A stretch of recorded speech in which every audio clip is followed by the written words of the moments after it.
just waiting for one by the looks of things. Ready?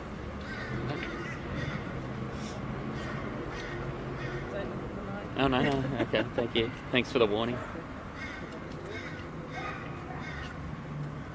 Okay, very good. Well, thanks everyone for joining us, and a special hello to those at home tuning in. I know everyone's very excited about the State of Origin, particularly those Queenslanders who will have the opportunity to attend the game next Wednesday in Townsville.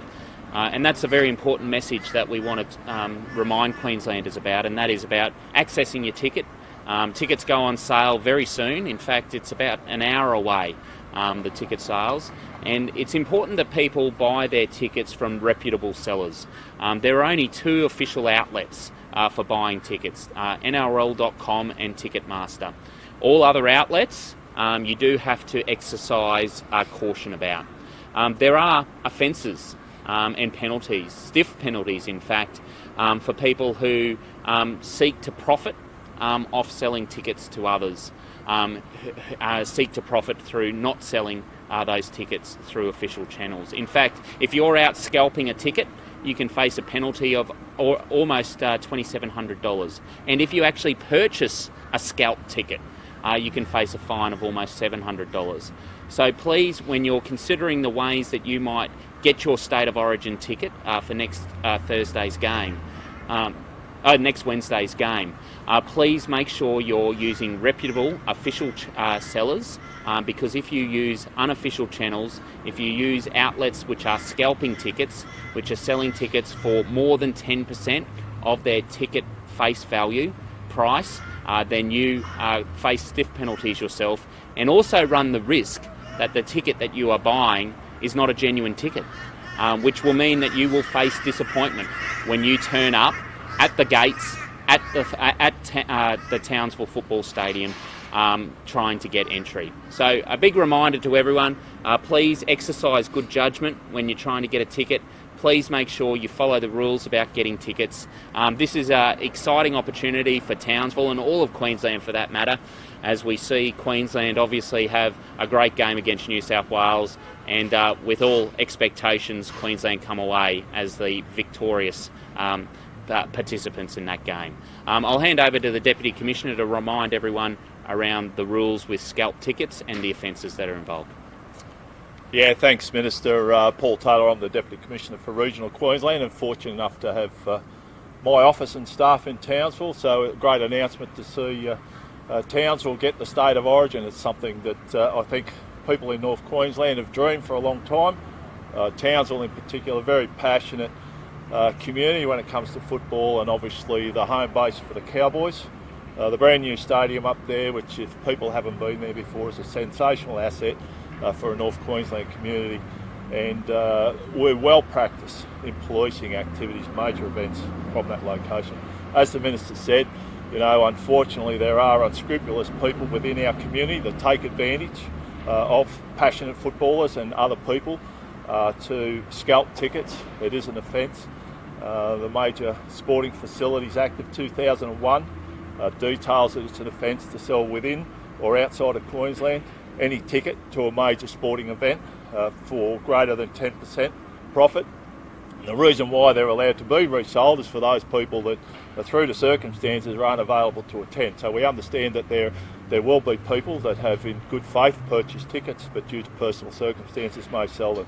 And as the Minister pointed out, it is both an offence under that Act to sell, but it's also an offence to buy. So people should be wary of that. They should go through the sites, the official sites for the purchase of the tickets. So apart from getting the chance of a fraudulent ticket and missing out in the game altogether, they do run the risk of committing an offence. So be wary that these unscrupulous people, what they target is vulnerable people. They send email messages inviting people to purchase tickets. Be very wary of that, and if you think that you've been targeted, by all means report it. Local police station or police link, which is 131 444. If you're sold, and police will be looking out for these individuals that are trying to take advantage of people at last minute in and around the precincts of the stadium in Townsville. There'll be plenty of police there, both in uniform and those are in plain clothes, specifically looking out for persons who are acting in criminal fashions or those that are acting in an antisocial behaviour, and that won't be tolerated. We want Townsville to be remembered for all the right things. Hopefully a win by Queensland would be great as well, but all the right things, so people from wherever they come, their destination, come to Townsville and enjoy a great game and see what Townsville has to offer. Because of the limited number of tickets, are police particularly concerned about ticket stuffing, that there will be a lot of it? Is that why this messaging is so strong? Well, it never ceases to amaze me the ingenuity that some of those people that prey on other members of the community have, so it's yet to be seen. What we're doing is we're getting ahead of the game. The game was only announced the other day, and we want to make sure that we're pre-warning people, both so that they're not disappointed by buying fraudulent tickets, and secondly, so that we're sending out a message to those that are out there that want to prey on the vulnerability of people, that we're watching them and we're going to be targeting them. And previously we've investigated and charged people for doing exactly that. Anything else? Yeah, I've got some questions. Okay. Well, Which one? Commissioner? Or, yep, me. Yep. So just on the Triple C, should the Chair Alan McScoran stand aside immediately? Well, the head of the Triple C has accountability through to the people of Queensland through the Parliamentary Crime and Corruption Committee. It's not for me to comment on those processes. Quite rightly, politicians shouldn't be commenting on that process. They're processes that are established and mean that the independence of the Triple C is preserved at all times. But Queenslanders need to have confidence in the Triple C, and while the matter is being investigated, shouldn't he step aside? Well, that is why there is a Parliamentary Crime and Corruption Committee, so that the Triple C is accountable to the people of Queensland through that committee. And will the government be taking any action at all in relation to Mr McScoran? Well, the accountability is through the Parliamentary Crime and Corruption Committee. It's not appropriate for politicians to be having an opinion one way or the other. And on a separate matter, what's your response to the Attorney General's appeal against Ray Taylor-Lewis's sentence being dismissed? Oh, look, this is a shocking crime, and obviously we're disappointed with the outcome.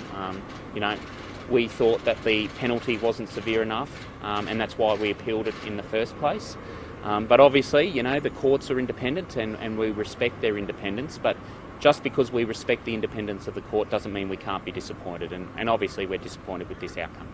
And separately, outside the Land Horses exhibition yesterday, there were some chaotic scenes.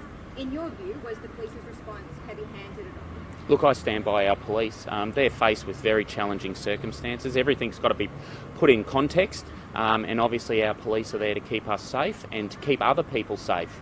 And whilst we respect the rights of people to protest, they've got to do it in a way that is respectful to others and respectful to our police. So I always back our police when it comes to these matters. There was one video, though, that seemed to appear a protest was being pinned down on the ground. What was your reaction to that video, and was that appropriate?